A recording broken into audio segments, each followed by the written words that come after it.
Primeira pergunta, qual a sua opinião em relação à cama de aviário como fertilizante para a cultura da soja?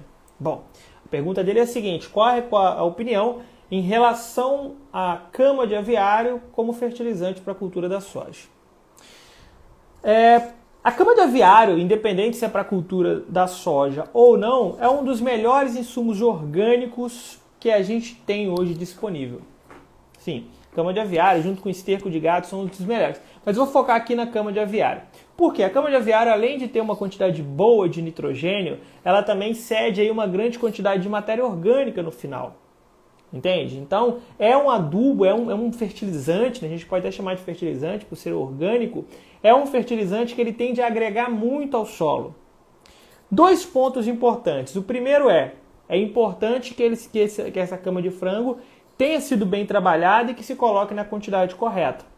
Eu já tive um caso de um plantio, não de soja, tá? Num plantio de hortaliça, era alface na época, né? Era um plantio até extenso. O que aconteceu? A gente precisava plantar logo e o tempo estava curto, a gente arriscou utilizar uma quantidade um pouco maior, não era o correto, não foi o correto, e é assim que a gente aprende, e a gente acabou matando muitas plantas, tá? Nós acabamos perdendo muitas alfaces, tá? Por quê? Porque a quantidade de volatilização, de liberação de amônia que existe na cama de frango, na cama de aviário em geral, ela tende a ser muito grande, tá? Ela tende a ser muito grande, então isso daqui pode se tornar prejudicial. Por isso que é importante que você tenha um controle correto da quantidade que você vai colocar e coloque somente o recomendado, tá? O recomendado aí para a sua cultura. O segundo ponto importante é que, se você puder, incorpore essa cama de aviário no solo.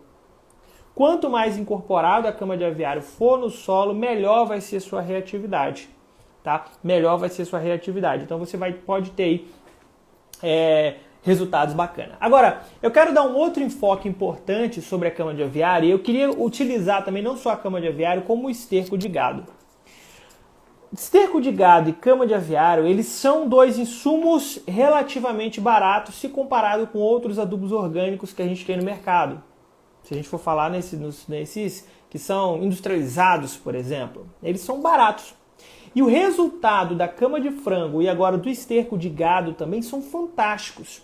São fantásticos. Na nossa última live que nós tivemos, nossa live de segunda-feira, eu falei um pouco sobre a utilização de esterco de gado e calcário, que são dois insumos tradicionais que têm resultados espetaculares. O calcário quanto à correção do solo e o esterco de gado quanto à adição de matéria orgânica no solo tem resultados espetaculares, e a gente quer inventar moda. Já perceberam? A gente quer inventar moda, quer usar uma coisa completamente diferente. E se você fizer uma adubação orgânica utilizando esses insumos, tanto o esterco de gado quanto a cama de frango, da forma correta, você pode ter muitos bons resultados, principalmente aí no aumento de teor de matéria orgânica e quantidade aí de ácidos úmicos e ácidos fúlvicos que vamos estar colocando. Inclusive, essa é outra pergunta sobre ácidos úmicos e ácidos fúlvicos, né? Então, no geral, esses insumos orgânicos, eles podem trazer resultados pra gente que são muito interessantes. As pessoas querem inventar moda. Então, no geral, eu recomendo sim utilizar a cama de aviário, a cama de frango, o próprio esterco de frango, quando bem curtido, até mesmo compostado, em algumas formas funciona muito bem, e que a gente tem bons resultados. Se você for comparar com outros insumos industrializados, eles são baratos. É lógico, pessoal, o esterco de frango tem uma boa quantidade de nitrogênio. Dá para comparar com a ureia? Não dá para comparar com a ureia e nem tem a mesma liberação. Esse aqui é um ponto importante. Porém, quando a gente fala em aumento do teor de matéria orgânica, isso sim é importante. E independente se você trabalha com cultivo orgânico ou não, independente se você trabalha com qualquer que seja desse tipo de cultivo, a adição de matéria orgânica no solo é muito importante. Se você não tem matéria orgânica no solo, você baixa seu CTC, você tem fixação de fósforo, você não tem atividade microbiana como você deveria ter, você não tem elevação dos seus níveis aí de liberação de nutrientes, enfim. Então, isso aqui é indiscutível. A gente precisa sim ter teores de matéria orgânica que sejam interessantes, que sejam favoráveis para o nosso solo. Beleza, pessoal? Então, respondido. Recomendo sim utilizar cama de aviário. Usem, pessoal. Usem da forma correta, mas utilizem sempre que for necessário e sempre que vocês puderem estar fazendo. Beleza? Bom, ainda continuando sobre a adubação orgânica, eles perguntaram aqui qual a função de produtos como ácidos húmicos e fúlvicos para as plantas, tá?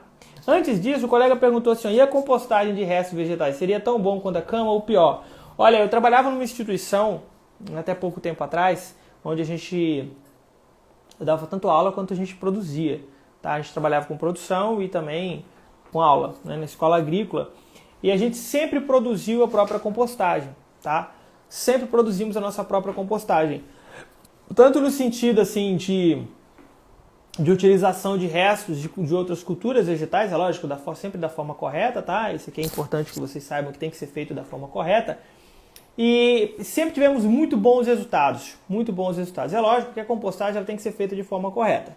Alguns pontos importantes, que para você manter uma quantidade boa de compostagem e no momento correto para você fazer essa utilização, você precisa de um pouco de mão de obra. Né? Você precisa de um pouco de mão de obra. Pessoal, então vocês tinham muita mão de obra? Eu falei, tinha. Lógico que eu tinha muita mão de obra. Eu tinha meus alunos, eu botava eles para fazer. Né? Botava mesmo, tinha que fazer compostagem da forma correta e passava do tempo. Né? E tinha que fazer. E isso é fantástico, né? Acho que essa experiência é muito bacana de você aprender a reaproveitar os restos vegetais da sua propriedade. A gente fazia isso muito bem. Né? Nós sempre fomos referência em produção de compostagem. E assim, sempre conseguindo manter o alto nível de matéria orgânica no solo. Pessoal, utilizava adubação mineral? Sempre utilizamos adubação mineral da forma correta, adubação química, mas também adubação orgânica. O nosso único problema se chamava tiririca, tá? A tiririca sempre foi um problema pra gente, porque a gente fazia a compostagem de alguns outros restos vegetais e aquela questão de roçagem, enfim, a gente nunca conseguiu se livrar da tiririca, inclusive o nosso composto levava a tiririca para o solo. Então, assim, isso aqui era uma parada muito chata. Mas sempre funcionou muito bem, a gente sempre manteve um nível alto de matéria orgânica no solo, utilizando somente compostagem. A não ser quando a gente queria elevar muito o nível de matéria orgânica e fazer um cultivo um pouco mais detalhado, nesse caso a gente utilizava também a cama de frango, beleza? E depois seguir o cronograma comum de adubação mineral. Isso para todas as culturas. A gente cultivava o café, banana, mandioca, frutíferas em gerais, citros, então a gente tinha uma produção muito diversificada, certo? Então, assim, sempre funcionou muito bem. Se você tem uma propriedade que você tenha a possibilidade de estar utilizando os restos vegetais da propriedade, vale muito a pena. Você vai ter num período de 3, 4 meses aí sem resultados, assim, de ter composto disponível, mas se você seguir o cronograma correto semanal de estar produzindo compostagem, a partir do 4º, 5º mês você vai ter composto toda semana para estar utilizando. Basta fazer da forma correta. Né? Existem formas corretas de fazer, a gente acabou se tornando referência em produção de compostagem, e fazíamos isso muito bem, certo? O pessoal aqui está perguntando como seria a produção de compostagem da forma correta. Então, aí nós vamos ter que fazer uma outra live aqui, um outro momento para poder explicar a vocês como fazem. Porque tem todo um passo a passo. Inclusive já fizemos até uma live no YouTube onde eu expliquei tudo, passo a passo, como produzir uma compostagem segundo a nossa experiência que funciona muito bem. Mas a gente pode pensar nesse conteúdo também mais para frente. Bom, e aí a outra pergunta, deixa eu pegar uma água aqui. Hoje eu botei a água aqui atrás. A outra pergunta é a seguinte. Qual a função de produtos como ácidos úmicos e fúlvicos para as plantas? Ácidos úmicos e fúlvicos. Isso aqui veio à tona agora, né? Nos últimos, talvez 5, 6, até nos últimos 10 anos, a gente tem falado muito, tem aqui esse produto que tem ácidos úmicos, ácidos fúlvicos, enfim, traz como se fosse algo de outro mundo, outro de outro planeta que a gente inventou agora. Pessoal, ácidos úmicos, ácidos fúlvicos, uminas, são resultados do processo de umificação da matéria orgânica. Ok? São resultados. Eles são importantes, professor? São importantíssimos. Tanto os ácidos úmicos quanto os ácidos fúlvicos. Tanto na melhora da CTC, na quantidade de nutrientes. É o processo de decomposição que vai estar fazendo essa liberação de ácidos úmicos e ácidos fúlvicos. Quando a gente fala nesses dois ácidos, principalmente, eu não vou falar aqui das uminas, mas desses dois ácidos, nós estamos falando de de substâncias, se é que pode dizer como substâncias, que melhoram o solo, que melhoram as características texturais do solo, características físicas e características químicas. Um ponto importante é que esses ácidos fúlvicos e ácidos úmicos já existem no solo quando você tem matéria orgânica. O processo de decomposição, o processo de umificação do solo é o processo que vai estar liberando, tá? Então, professor, quer dizer que sempre que eu coloco matéria orgânica tem ácidos úmicos e ácidos fúlvicos? Não, nem sempre vai ter. Por quê? Ela precisa primeiro entrar em processo de decomposição, de umificação. Mas, professor, o que vai definir o processo de umificação? Aí vai definir relação carbono-nitrogênio, a atividade microbiana, enfim, tem todas aquelas características do processo de umificação. O resultado da umificação que vai ser, então, os ácidos úmicos, os ácidos fúlvicos, as uminas, que são importantes no processo textural, no processo químico do solo, nas condições físicas do solo, beleza? Então, isso aqui é um ponto interessante. Mas, professor, tem alguns que são como se fossem artificiais, como as tufas, por exemplo. Não, ela não é artificial, ela apenas simula os ácidos úmicos e os ácidos fúlvicos. Pode ser utilizado? Com certeza, pode ser utilizado também, sem problema nenhum. Professor, você é a favor da utilização? Sou a favor da utilização. Professor, ácidos úmicos e ácidos fúlvicos substituem a adubação? Não. Aí já é outra coisa completamente diferente. Entende? É aqui nesse ponto que eu queria chegar. São importantes? São. É importante ter eles no solo? É. Mas substitui a adubação? Não. Então esse aqui é um ponto importante. A não ser na adubação orgânica. Mas não ache, e isso aqui é um ponto... Quando eu falo adubação orgânica, agora eu vou falar do cultivo orgânico. Vamos melhorar isso aqui, do cultivo orgânico. Quando eu estou falando do cultivo orgânico, é importante que você saiba o seguinte. Primeiro, se você até agora fez pelo sistema convencional, fazendo com adubação mineral, e você falar, agora eu faço o cultivo orgânico, e a partir de hoje eu não faço mais, não coloco mais nada de adubo químico, adubo mineral, enfim, eu vou fazer um manejo orgânico no solo, um manejo agroecológico, é importante que você saiba que essa transição ela não é da noite para o dia.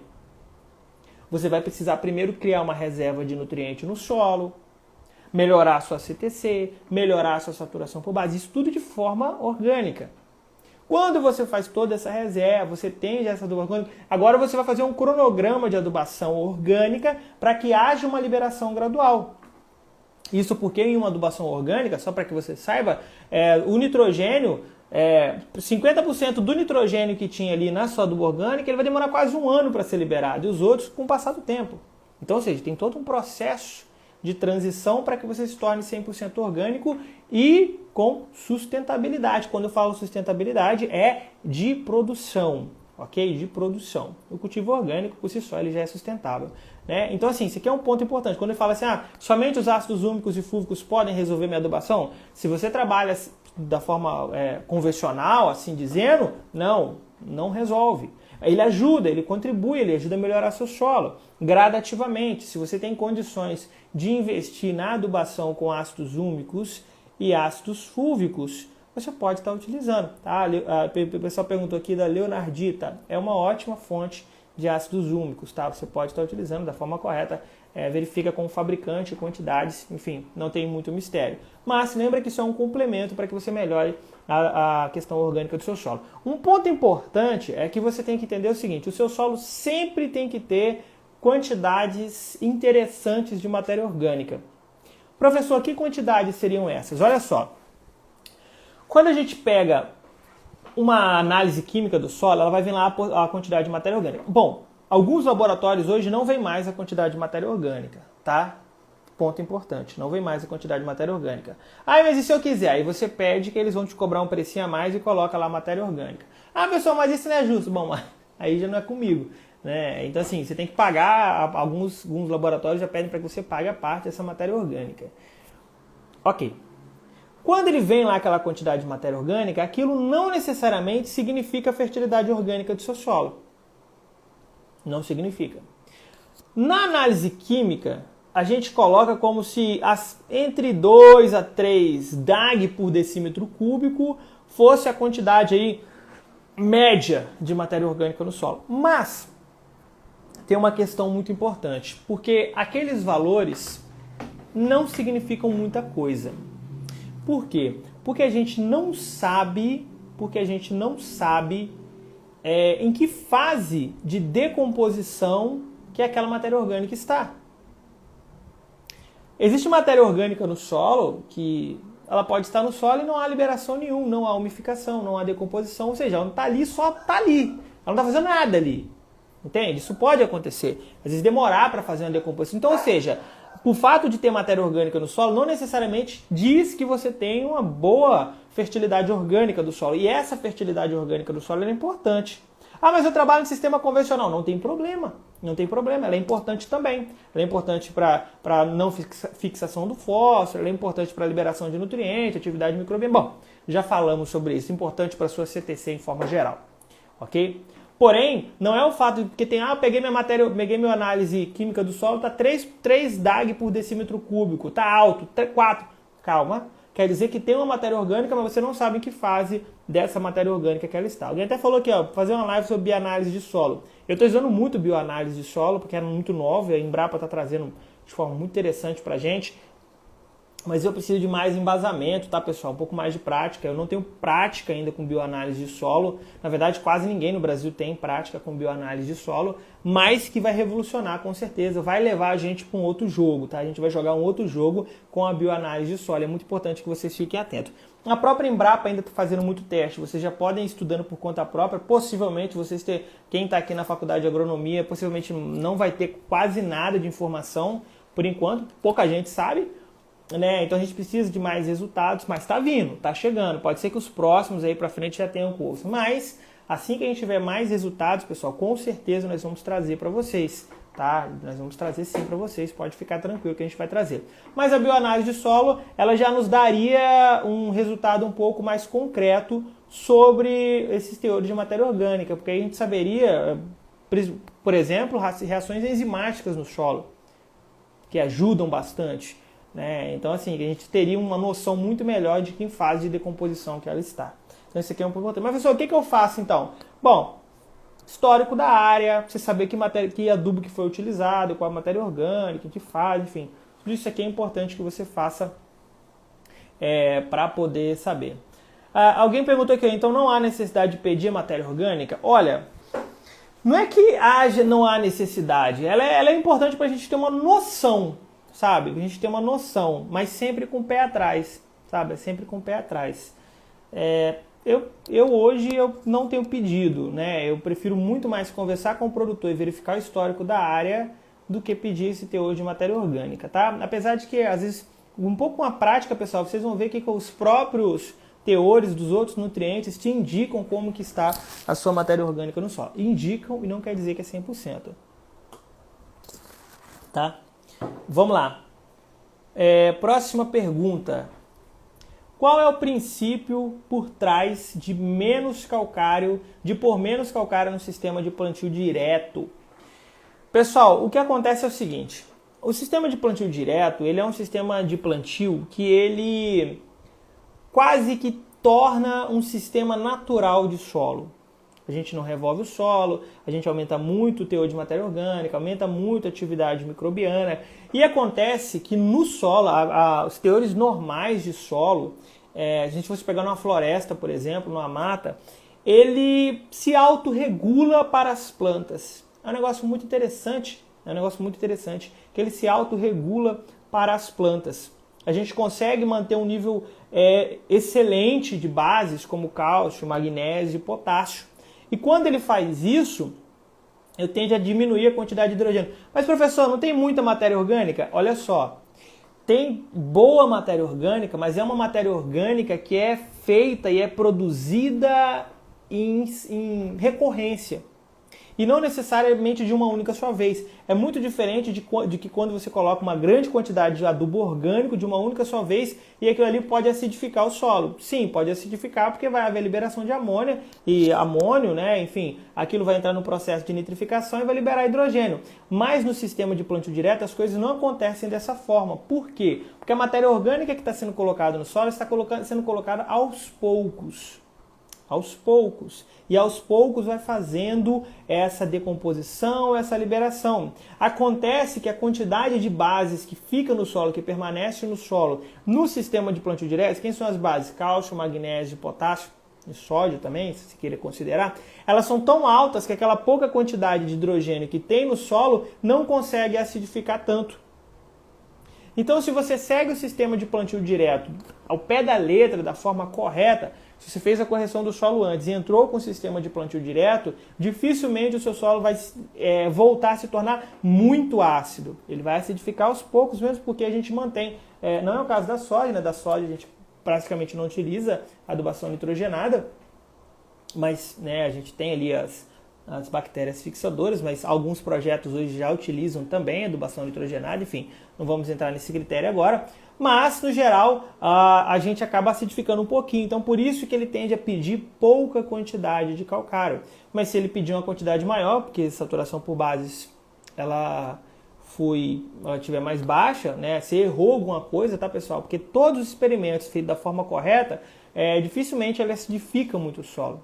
Voltando, porque apesar de que tem matéria orgânica e que há liberação de nitrogênio, essa liberação ela é gradual.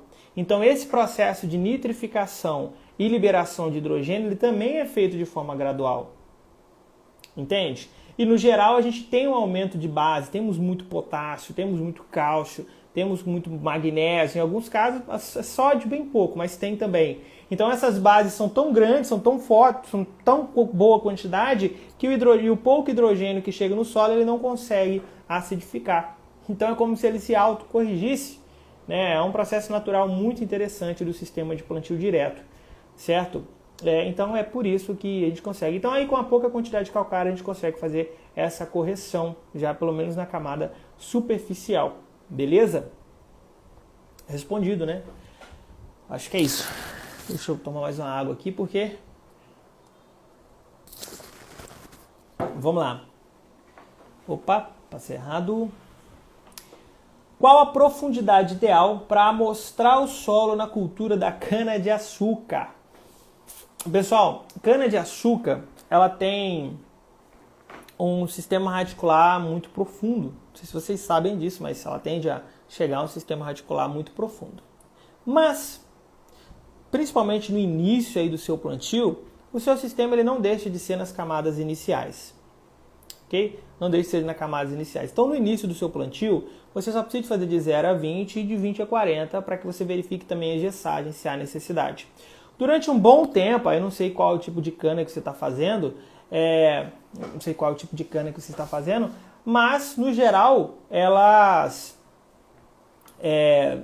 nos primeiros anos, você só vai fazer de 0 a 20, 20 a 40 e você pode ir tocando. Você faz de 0 a 20 todos os anos é importante fazer de 0 a 20 para você verificar a fertilidade de forma superficial. De 20 a 40 você pode fazer de cada 3, 4, 5 anos para ver a necessidade de estar fazendo a gessagem, mas tem um ponto muito importante. Quando chega em um dado momento de produtividade, eu não sei como você está conduzindo aí a cultura da cana, é importante você verificar algumas camadas inferiores, como 40 a 60, por exemplo. Pessoal, por que é importante? Porque como ela chegar a alcançar essas camadas mais inferiores, é importante fazer um balanço ali entre as camadas.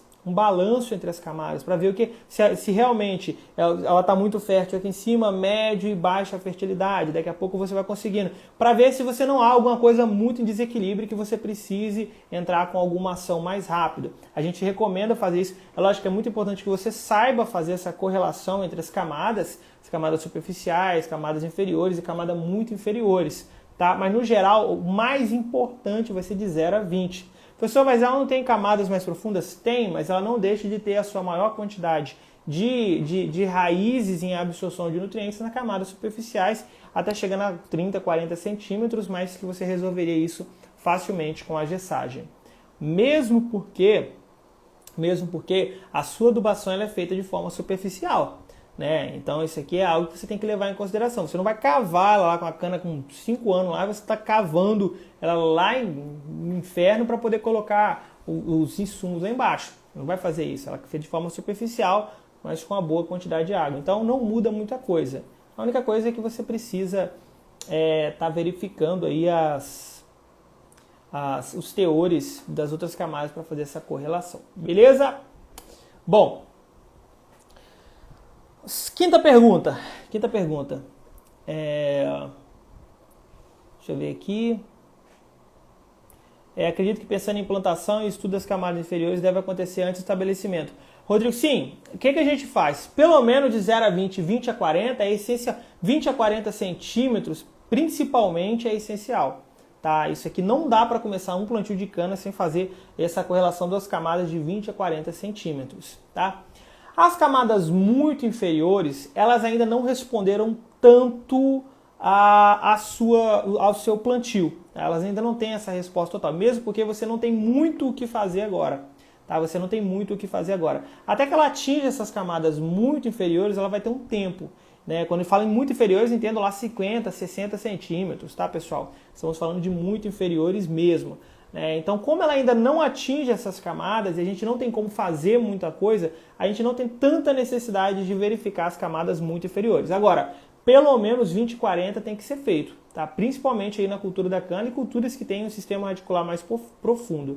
Tá? Isso aqui não tem jeito. E na verdade, mesmo com culturas com raízes superficiais, a gente tem recomendado fazer de 20 a 40 centímetros também. Porque você querendo ou não, as camadas inferiores, elas influenciam nas camadas superiores. Ok? Então esse aqui é um ponto muito importante. E se tem um momento que você pode mexer bem no solo, se tem um momento que você pode mexer bem no solo, é antes da implantação. Depois disso ele já começa a ficar complicado. O colega até falou assim, ó, o canal é o calcário incorporado o mais profundo possível. Show de bola, é isso aí. E se tem um momento que vocês podem fazer isso, pessoal, é na implantação, é antes da implantação, entendeu? Depois você não vai conseguir incorporar mais. Depois, é lógico, gessagem você consegue fazer de forma superficial, com água, enfim, isso aqui não é problema. Agora a calagem, pelo menos, precisa ser feito aí com incorporação para que você não tenha problemas futuros. Quinta pergunta. Quais os adubos que mais acidificam o solo e como funciona esse processo? Pessoal, vamos lá. Vamos entender um pouco aí sobre esses adubos que acidificam o solo. Olha só. Os adubos que mais acidificam o solo tendem a ser os adubos amoniacais. Tá? Aqueles à base de amônia ou até mesmo amônio, né? Como é o caso aí, por exemplo, da ureia. E até mesmo alguns adubos orgânicos. Por quê? Porque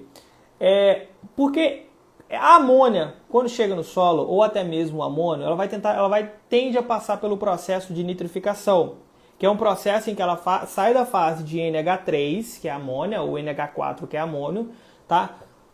Pessoal, ela não absorve a amônia? Não, o amônio a planta pode absorver, a amônia não. Então, ela vai passar pelo processo de nitrificação, onde ela vai virar nitrito, depois vai virar nitrato e depois vai ser absorvido aí pelas plantas. Mas ela pode ser absorvido como nitrito? Pode ser absorvido também como nitrito, mas por conta aí de algumas toxidez não é tão interessante. Como nitrato, ela vai ter, por conta da nitrato redutase, né, lá na planta, enfim, vai ser melhor aquela planta. Então esse processo de nitrificação, há uma liberação de hidrogênio lá no final. Então, por exemplo, a cada molécula de amônia que entra no processo de nitrificação, libera 6 de hidrogênio. Então veja, libera uma quantidade grande de hidrogênio. Então, esse processo constante de quantidade de amônia no solo, ele tende sim a liberar hidrogênio no solo. Tá, os adubos amoniacais, eles tendem a te dar aí uma quantidade grande de acidificação. Ok, mas isso não quer dizer que os outros insumos, eles não tragam aí algum risco de acidez no solo. Então, por exemplo, você tem aí uns adubos fosfatados, por exemplo, que eles são feitos aí com ácidos sulfúricos, ácidos fosfóricos, então eles tendem a ter um pouco de hidrogênio também. Então há uma quantidade de hidrogênio que pode ser liberado, mas não é uma quantidade muito grande. Os adubos à base de potássio não tem tanto problema, né? O nosso problema vai ser mais com a salinização, principalmente quando a gente utiliza o cloreto de potássio, que é o insumo mais utilizado. e os micronutrientes, mesma coisa. Então a gente não tem tanto problema. Os adubos que tendem a acidificar mais o seu solo serão os adubos amoniacais, tá? Esses vão ter. Professor, e a matéria orgânica? A matéria orgânica em excesso também pode acidificar o solo. A matéria orgânica em excesso também pode acidificar o solo. Principalmente por conta também da liberação de amônia, tá? Então, se colocar uma quantidade muito grande de matéria orgânica, ela pode fazer isso. E também as leguminosas. Então, só leguminosa acidifica o solo? Leguminosas em excesso, olha só, leguminosa em excesso, e a mesma leguminosa por um longo período de tempo pode acidificar. Agora, não, eu faço aqui uma rotação com leguminosa. Não, você não tem risco nenhum de acidificação. Agora, quando você utiliza a mesma leguminosa por um longo período de tempo, ela vai chegar aí a acidificar. Quando você fala em acidificação, qual o pH mais ideal para o solo? O pH se você for falar um pH em água, a gente falar nas principais culturas, ele vai estar entre 5.8 a 6.3, 6.4 até 6.5, tá? Ele tende a fazer isso aí. É lógico também que você vai precisar de verificar quais os insumos que você está fazendo. Agora, existem alguns pontos importantes em que a gente chega quase a alcalinizar o solo, para que a gente consiga atingir a produtividade que a gente quer. Né? Por exemplo, a gente estava acompanhando um produtor aqui ele era de café com nilon, né? Ele trabalha com café com nilon, e querendo, assim, mesmo sendo uma cultura bienal, querendo atingir aí, está chegando a produtividade de mais de 100 sacas por hectare. O pessoal aqui de café arábica não está muito acostumado com isso, mas o conilon ele chega a essas produtividades, tá, pessoal? E para isso a gente tinha que chegar a uma saturação por base de 80%, cara, 80%. Só que o que acontece? Acontece que o pH dele, né, agora pós-colheita, estava aí aproximadamente já quase 5.8, mais ou menos. Então, e a saturação por base aí cerca de 40%, 45%. Para chegar a 80%, para chegar a essas produtividades, para que a gente ia fazer uma adubação muito concentrada, né, ia fazer 3 adubações de produção, muito concentrado, o que acontece? Temos que levar 80%. Para elevar 80%, o risco de você chegar num pH 6.6, 6.7 é altíssimo. Né? Então isso é algo que a gente vai ter que ir controlando aos poucos, porque se ele chegar a ficar alcalino já é um problema. E existem alguns insumos como a ureia, por exemplo, e aí aqui é um jogo de cintura que vocês têm que aprender a fazer, que a ureia, por exemplo, que ela não gosta do solo alcalino, tá? O solo assim, ou levemente alcalino. Um solo levemente ácido para a ureia é melhor, entende? Então o que a gente tem que utilizar? Nós vamos ter que utilizar o nitrato. Agora na primeira adubação nitrogenada, vamos ter que utilizar nitrato, vamos dar um tempo para o solo, só depois vamos voltar a utilizar a ureia. Né? Então assim, são pontos que vocês têm que levar em consideração, mas o ideal é entre 5.8 a 6.3 seria o pH ideal. Mas lembre que esse é o pH em água. O pH em cloreto de cálcio, ele é menor. Tá? O ideal ali seria até 5.8, 5.5, 5.4 em cloreto de cálcio, tá um pH bacana. Tá? Lembrem sempre de fazer o paralelo com a saturação por bases, porque se o pH está alto, saturação por base está alto, o pH está baixo, saturação por base está baixo. Ok? Em 99% vai estar assim. Pessoal, peguei aqui um 1% vagabundo, que é aquele que o pH está, sei lá, 4.5 e a saturação por base 60. O que aconteceu?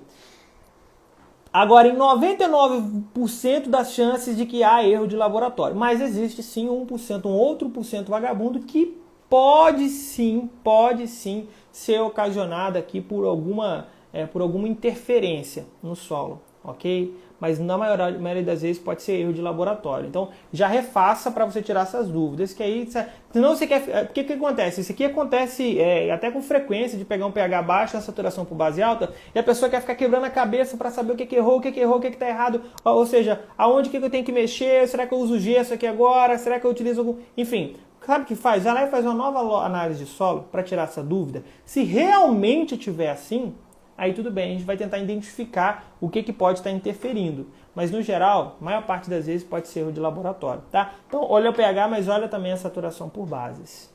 Beleza? Existe algum adubo que eleva a saturação por base sem mexer no pH? Não, porque tipo assim, para a gente poder elevar a saturação por base sem ser através da calagem, a gente precisaria ou utilizar um adubo que contenha muito cálcio, que a gente não tem, um adubo que tem muito cálcio, né? Porque você não compensa ter, né? Se você tem um calcário, não compensa ter nenhum adubo. O calcário custa 8, 9, 10 reais. Né? Pagar um adubo caro para fazer a mesma coisa. Teria que elevar então, ou então uma outra base, como o potássio, por exemplo. Mas se você elevar demais o potássio no solo, e aí o nosso principal adubo que nós temos no Brasil hoje, mais utilizado, 90% das adubações potássicas no Brasil é feito com cloreto de potássio. Se você for colocar uma quantidade muito grande de potássio, você vai desequilibrar os outros nutrientes e ainda de cara você vai estar ainda colocando muito cloro no solo. Né? Outro problema aí. Então, enfim, não há muita saída. Melhor é estar fazendo a correção através do calcário. Aí você eleva o pH também. Beleza? Vamos lá, vamos para outra pergunta aqui. Cara, tem uma pergunta aqui muito interessante. Olha só. Sexta pergunta. Devo focar em algo ainda na faculdade? Eu faço agronomia. Essa pergunta é muito interessante, né? Quando vocês que acompanham a gente aqui há mais tempo, né, sabem que eu sempre falei muito, e daqui a pouco eu vou responder as outras dúvidas, né? Eu sempre falei muito aqui sobre foco. Né? Não adianta, o nosso setor ele é gigantesco. Nosso setor é gigantesco. Não adianta você querer abraçar o mundo. Não adianta, né? Não dá querendo querer saber tudo, não. Não adianta. Por exemplo, eu não me arrisco na área animal. Fala assim, eu sei o básico. Sei o que eu preciso saber. Mas eu não me arrisco. Eu prefiro chamar um outro colega que seja especialista na área para trabalhar junto comigo, que é o que eu faço, na verdade. Eu não vou me arriscar. Entende? Eu prefiro focar naquilo que eu tô e que daqui a pouco nós vamos falar um pouquinho mais sobre isso, sobre como escolher essa área para você ter um foco maior. Sempre falei muito sobre isso. Mas, no geral, você tem que ter um pouco cuidado. Por quê? Você precisa verificar se essa área que você quer focar, ela tem demanda. Tá? Ela tem demanda. Então, assim, se há uma oportunidade de mercado, você não vive só de amor, tá? Você não vai viver, eu sou apaixonado aqui por sei lá, vamos pegar aqui uma cultura que, sei lá, sou apaixonado aqui por capim-cidreira, né? Por nada a ver, falei cidreira porque... E eu quero mexer só com isso. Tá, beleza, não tem problema. Você quer trabalhar só com cidreira, vai trabalhar com vendendo por chá, enfim, não sei o que é. Mas aquilo que realmente tem demanda na sua região, você tem como trabalhar com aquilo ali? Isso aqui é um ponto importante. Né? Você verificar as demandas locais. As demandas locais. Se tem uma oportunidade de mercado ali para você estar atuando, para você estar trabalhando. Entende? Então, assim, eu sempre falei muito sobre foco, mas é importante focar nas coisas corretas. Forma correta. Ah, mas se eu estudar e não tiver nada a ver, pelo menos eu aprendi. Ah, tudo bem, ótimo. Se você já entendeu que aquilo ali não vai estar certo, pula pro próximo. Mas você não pode ficar pulando pro próximo, porque no final você não fez nada. Entende? Então é muito importante que você já inicie aqui, se tiver errado, se aquilo não tiver demanda, você vê que aquilo ali não serve para você, que você já mude logo, ótimo. Mas no geral, é muito importante que você foque aonde você vai trabalhar, onde você vai atuar e que aquilo tenha demanda. Entende? Essa história de que informação não ocupa espaço é mentira, ela ocupa espaço sim. Se você tem um monte de informação aleatória durante todo o seu dia, você fica doido. Tá? Você fica doido. Imagina você está aqui, você está trabalhando, você atende produtor, ao mesmo tempo você está pensando aqui no coronavírus, ao mesmo tempo você está pensando no seu time de futebol, ao mesmo tempo você está pensando, sei lá, na novela, você está pensando em outra coisa. Isso tudo é informação. Isso tudo é muita informação. E você não consegue manter o foco e dar qualidade naquilo ali. É muito importante que você dê qualidade. Você dê foco e dê qualidade. Então esse é um aspecto que você tem que levar em consideração. Esse negócio de que eu quero fazer tudo, vou fazer todos os cursos que tem. Eu estou aqui ao mesmo tempo fazendo um curso de piscicultura, eu sou aluno do SEPRAC, ao mesmo tempo eu estou fazendo um curso aqui de agricultura orgânica, e ao mesmo tempo eu estou fazendo aqui de defensivo químico. Você está misturando a porra toda. Vai dar errado isso aqui no final. Entende? Então, isso é algo que você tem que levar em consideração. Esse monte de informação, ele vai ser problema para você. É lógico que depois que você já conseguiu dominar aquele assunto, e você quer ir expandindo aos poucos, ter assunto, enfim, tudo bem, não tem problema. Estou falando que você não pode abrir demais o leque. E aí que está a parada. Você está na faculdade agora, calma, espera um pouco. Ainda não escolhe um lugar, não, agora eu vou começar a estudar tudo que eu amo isso aqui. Calma. Você tem que ver se você ama aquilo ali, que você vai trabalhar realmente com aquilo ali, ou você só gosta daquilo ali. É igual a pessoa fala assim, eu amo violão, amo música, mas espera um pouquinho. Isso não quer dizer que você tenha que viver de música, nem que você vai ser cantor, e nem que você tem dom para ser cantor. Você apenas gosta de sentar ali no churrasco e tocar uma viola. É duas coisas completamente diferentes. Aquilo ali é um dom, aquilo ali é que você gosta, aquilo te faz bem, é um hobby, ótimo. Mantenha fazendo, vai, treina aquilo ali mais, ou seja, descarrega. É ótimo aquilo ali. Agora não quer dizer que você vai viver de música. Ou você vai viver de música. Enfim, são duas coisas diferentes. Você gosta de futebol, nem por isso você vai ser jogador de futebol. Então calma. Então o que eu sempre aconselho? Vocês estão na faculdade agora, até mesmo no curso técnico, começa a analisar o mercado. Tá? Começa a analisar o mercado. Começa a visitar alguns produtores. Aproveite os estágios, os dias de campus. Você vai participar ali de um dia de campo. Você, o cara aqui trabalha com fertilização. Será que isso aqui é bacana? Vou começar a dar uma pesquisada à parte. Pesquisa o mercado. Eu acho que não. Isso aqui eu acho que não é tão legal. Ok, beleza. Não fecha a porta não. Deixa ela aberta. Calma. Daqui a pouco você vai fazer outra coisa. Daqui no quarto semestre você já começou a acender aqui outra ideia. E aquilo ali vai começar se juntando. E você, sim...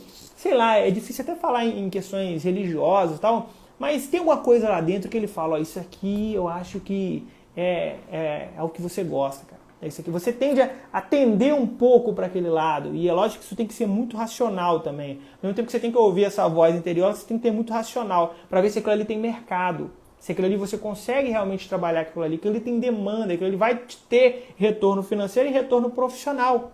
Que você vai poder trabalhar com aquilo ali realmente. Enfim, isso aqui ficou claro para você? O que você faz? Agora vamos começar a aproveitar os estágios. Você vai ter várias oportunidades de estágios. Então, escolha, escolher aqui que eu quero trabalhar com cultura do mamão, cara. Você precisa saber tudo sobre a cultura do mamão. Beleza, primeira oportunidade de estágio, vai direto para o produtor de mamão, vai lá, senta lá com ele, vê o que ele passa no dia a dia, os principais problemas, se sinta ali para ver se é aquilo ali que realmente você quer. Entende? Eu quero trabalhar aqui com recomendação de adubação, quero, enfim, fazer igual o Daniel faz. Beleza, cara, vai lá, busca ali profissionais na sua região que trabalham com aquilo ali, olha se tem demanda, veja quanto que eles ganham, veja se tem possibilidade de você ganhar mais, de você escalar aquilo ali. Quero ter uma loja de insumos, ótimo. Visite as lojas, verifique como que é a questão de fornecedor, como que é a questão de entrega, como que é a questão de venda, de visita ao cliente. Isso aqui é importante. E você tem esse momento que é muito importante, que é a faculdade, para você poder começar a namorar esses setores, essas áreas. E você começa a trabalhar isso dentro de você. Tá? Então, assim, isso é ponto importante que você tem que ir aos poucos estudando. Professor, eu vou sair dali com 100% de certeza? Né? Jamais. Eu até hoje eu não sei lá se eu tenho 100% de certeza. Mas assim, eu amo muito o que eu faço. Eu não tenho dúvida. Mas, cara, isso é uma coisa que você vai ter que ir pegando aos poucos. Tá? Agora, se tem uma coisa que não tem jeito, não tem outra forma, é que você não vai aprender tudo na tela de um computador, tá? No celular, no YouTube, para fazer quantos cursos nossos da Agricoline, tá? Se você não for lá com o produtor, se você não pisar lá junto com o produtor, ver o que ele sente, ou se é a loja, ir dentro da loja lá, trabalhar junto com o cara, passar uns dias com eles, isso aqui nunca vai ficar claro para você.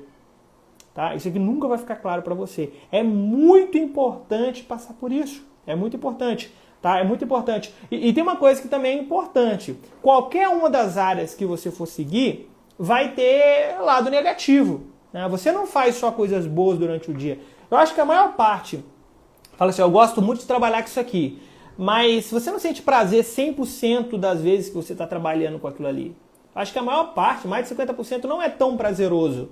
Tá? Não é tão prazeroso. Tem momentos prazerosos, mas tem momentos que não são prazerosos. Isso não quer dizer que quando você chegar lá e tiver o primeiro problema, você fala, ih, aqui não dá pra mim não. Calma aí, tá? Vamos botar na ponta de lápis aqui. Entende? Isso aqui tem que ser analisado com muita calma. Isso aqui tem que ser analisado de forma racional. Verificar aquilo que você sente estando ali. Entende? Então, esses são pontos que eles são muito importantes que você entenda. Tá? Aí a pessoa pensa assim, poxa, mas eu estudo de forma integral. Como é que eu vou fazer isso? Olha só. Além dos estágios, você tem existe algo que eu já recomendei isso várias vezes para vocês. Muitas pessoas já fizeram, inclusive temos até alguns depoimentos de pessoas que fizeram isso aqui e já estão tendo bons resultados, que é o seguinte. Cara, vamos pegar um exemplo muito, muito clássico aqui. Vamos supor que você você estuda de forma integral. Na sua cidade ali tem aquela loja que vende adubo, tal, vende defensivo agrícola, tal, que vai ter ali um profissional que visita a propriedade, tal. Vai lá nessa loja, faz isso que eu estou te falando. Vai lá nessa loja e pede pede eles, para que você possa trabalhar pelo menos uma vez por semana, no sábado que seja, ou na sexta-feira que você não tem aula, ou um dia que você não tem aula à tarde, tá? Enfim, vai lá e pede para eles, para você trabalhar lá de graça. Ah, pessoal, aí quando a gente começa aquele show de mimimi, mas eu estudei 5 anos para trabalhar de graça. Cara, isso não é para sempre. É um curtinho período da sua vida que você vai estar ali junto com um profissional, olhando o mercado, junto com o produtor, verificando as dores dele, o que ele faz, o que ele passa de raiva, o que o vendedor passa. Entende? Vai lá e pede para fazer isso, tá? Eu sou dono da loja, eu não tenho por que negar isso. Ok, vamos lá, vamos ficar aqui. Vamos lá ficar aqui junto comigo aqui, você vai visitar o produtor junto com esse cara aqui. Tudo de graça, você está ajudando ali, carrega mesmo o saco de adubo, descarrega do caminhão, que seja, mas faça isso. E quando eu falo isso, muita gente começa já com aquele mimimi, aquele negócio de não, eu não vou trabalhar de graça, meu orgulho. Pessoal, esse é o melhor momento que você está ali da teoria, está indo para a prática, você está vendo como que funciona,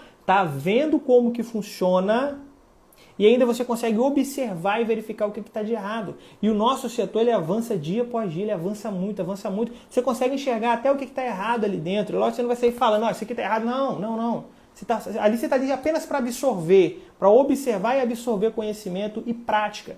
E é nesse exato momento que você vai começar a ter uma noção muito clara se realmente é aquilo ali que você quer. Entende? Você quer aquilo ali, opa, isso aqui realmente eu quero fazer isso aqui. Não adianta você falar que você quer ser veterinário porque você ama cachorro e gato. São duas coisas completamente diferentes, tá? Então, assim, é importante que você verifique isso aqui. Depois que você viu, não, eu quero essa área aqui é interessante, vi que tem mercado, vi que tem demanda, tem oportunidade, tem áreas onde eu posso atuar, a minha região tem essa demanda se você quer ficar na sua região, né, ou se você não quer ir para fora. O que você vai fazer então? E quando você estuda, você se sente bem com aquilo ali, aí sim, começa a focar muito mais naquilo ali que você decidiu, tá? Decidiu, eu gostei demais de piscicultura, aqui tem muita área para trabalhar, então começa agora a estudar. E é esse momento que você não está fazendo nada, vai lá assistir vídeo no YouTube de piscicultura, vai visitar produtor de piscicultura, vai ler livro de piscicultura, faça tudo sobre piscicultura. E aí você direciona o seu foco e termina essa faculdade logo, para de enrolar. Tá? Vai lá, está no 7º período, para de ficar se enrolando em matéria boba, vai lá e termina com esse trem logo, para você poder começar a atuar no campo, tá? Para você atuar no campo. Tá? Então, assim, é muito importante que você comece a ter esse foco muito maior na área que você quer atuar. Por quê? Porque isso aqui vai te diferenciar. Então, quando você sabe, quando você tem um domínio maior, fica muito mais fácil de você trabalhar, de você atuar no campo. Tá? Então, assim, se tem uma dica que eu faria hoje, independente se eu fosse fazer zootecnia, medicina veterinária, qualquer outra dessas áreas, eu faria dessa mesma forma. Eu estudaria a faculdade todinha, verificando técnica em agropecuária, tá? Técnico agrícola, técnico em zootecnia, engenharia agrícola, enfim, o que fosse. Eu iria estudar essa área durante todo o curso e nos últimos eu tenderia aí a procurar uma área que eu quisesse atuar, para que eu já saísse da faculdade com assim, um ânimo, um ganho e focar naquilo até eu conseguir, né, trabalhar. E quanto mais cedo você fizer isso, mais cedo você errar, melhor. Vai ser melhor, quanto mais cedo você errar, você vai, não, isso aqui não é pra mim não. Dá tempo, tem muito tempo. Se você está com 70 anos e está querendo mudar de área, muda de área, cara. Com 2, 3 anos estudando 100% focado, você se torna aí um cara expert, um cara que sabe muito, e isso é muito pouco, isso passa muito rápido, né? Isso passa muito rápido. Então, assim, isso é algo que eu recomendo demais. E esse foco é importante demais. Esse foco é muito importante. As pessoas não entendem a importância de você não querer abrir demais o leque, querer abraçar o mundo todo. Eu não preciso saber de mais nada além disso aqui que eu estudo o dia todo, dia após dia, vi produtor atrás de produtor. Eu vi somente isso, só preciso saber disso. Tá? Então, assim, eu não preciso abrir tanto o leque. As outras coisas eu faço por hobby, por gosto e tal. Então, enfim, esse aqui é um ponto importante. Alguém fez uma pergunta interessante aqui. Pessoal, quanto à questão dos estágios, realmente a gente sabe que estágio ele não te dá toda a prática que você precisa, né? Você tem que buscar isso. Então, existe uma palavra que ela se enquadra muito bem aqui, é o que nós chamamos de protagonismo, tá? protagonismo. O que é o protagonismo? O protagonismo é o momento que você produzir conhecimento, você produzir conteúdo, tá? Você ir atrás da informação, você ir atrás do produtor. Tô fazendo nada aqui, porra, você tá num domingão em casa, ou num sábado, num feriado, tal, você tem um amigo, um avô, um tio, um parente que seja produtor daquilo que você quer trabalhar. Vai lá, cara, passar um dia lá, liga para ele e fala que você quer ver o dia a dia do cara. Entende? Isso não é vergonha, longe disso, longe disso. Isso é uma prova de protagonismo de pessoa que está buscando. Então assim, vai lá, cara, buscar isso aí, vai lá buscar essa informação, não tenha vergonha não tenha medo não, eu acho que isso faz diferença. E é lógico, pessoal, agora pense em vocês, se você é agora talvez um dono de uma loja, um produtor, e você está aí buscando um gerente para sua fazenda, você está buscando uma pessoa para ser encarregado, uma pessoa para ser representante, uma pessoa que trabalhar na loja ou algo. Aí você vai começar a fazer ali umas entrevistas ou algo do tipo. Aí você tem lá vários entrevistados, pessoas que chegaram lá e jogaram o currículo. E você tem uma pessoa que há 3, 4 meses atrás chegou na sua loja e falou que queria trabalhar de graça para aprender. Quem é que você ia contratar? Fala, quem é que você ia contratar? É lógico isso, tá? Isso aqui é uma questão muito lógica. O que a pessoa mais quer, o que um dono da loja mais quer, o que um empresário agrícola mais quer, é uma pessoa que realmente quer aprender, que vai fazer diferença. Se tem algo que é muito importante em qualquer empreendimento, que seja ele qualquer área, são as pessoas. As pessoas. Tá? Ninguém cresce sem um time forte, um time que estuda, um time que é dedicado. Entende? Então isso aqui é muito importante. Assim, se visita lá 3, 4 lojas e pede para trabalhar de graça. Uma primeira que aceitar você vai, que seja do seu interesse, num sábado, num feriado, uma vez por semana, quando você tiver a oportunidade de fazer isso. Eu entendo, cada pessoa é diferente, não dá para. Se não existe uma regra, eu entendo, cada pessoa tem realidades diferentes, mas não use a sua realidade como desculpa, tente achar uma forma de fazer isso. Quando você fizer isso, então, pessoal, essas coisas mudam demais. Tem alguns depoimentos que a professora trouxeram. Teve uma menina que há pouco tempo agora mandou uma mensagem pra gente falando que ela ouviu falar isso numa live, falei sobre questão de trabalhar de graça, isso ano passado, eu acho, foi ano passado.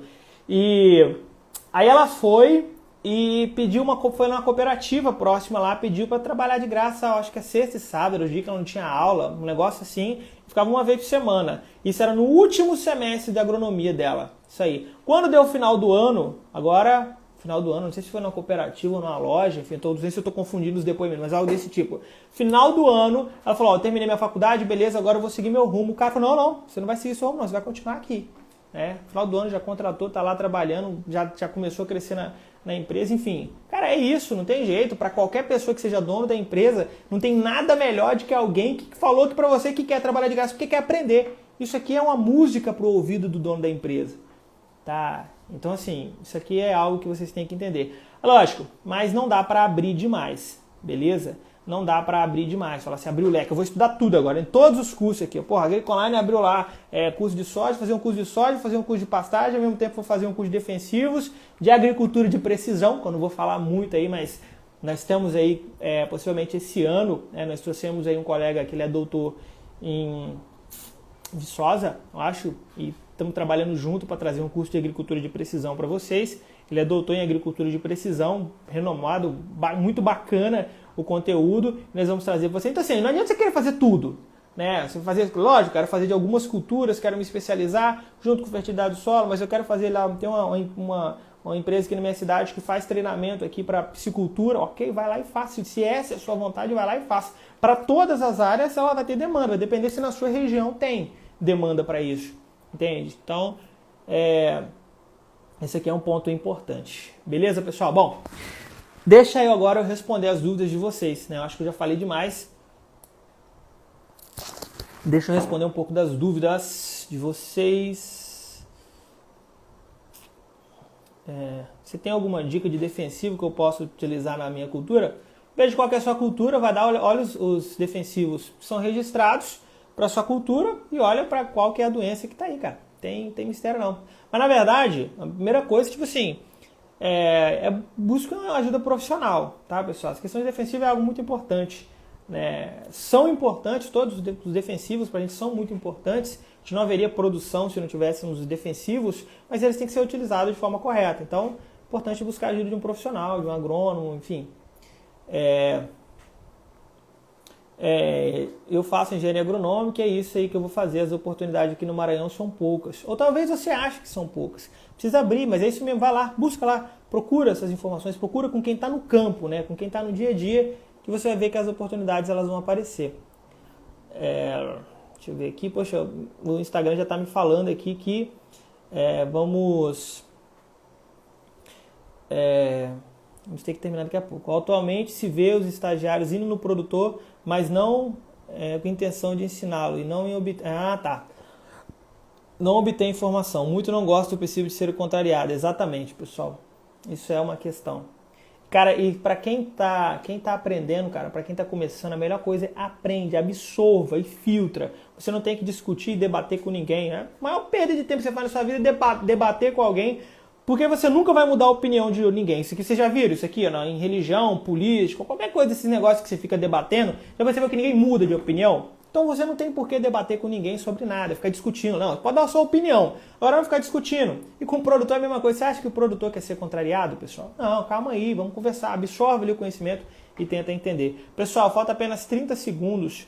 Eu vou ter que parar aqui a live. O Instagram vai me tirar. Eu peço que vocês tirem um print aqui da tela, tá? Marca a gente lá no Instagram para a gente possa chamar mais pessoas para a próxima live. No mais, pessoal, muito obrigado pela presença de vocês. Fiquem com Deus e até a nossa próxima live.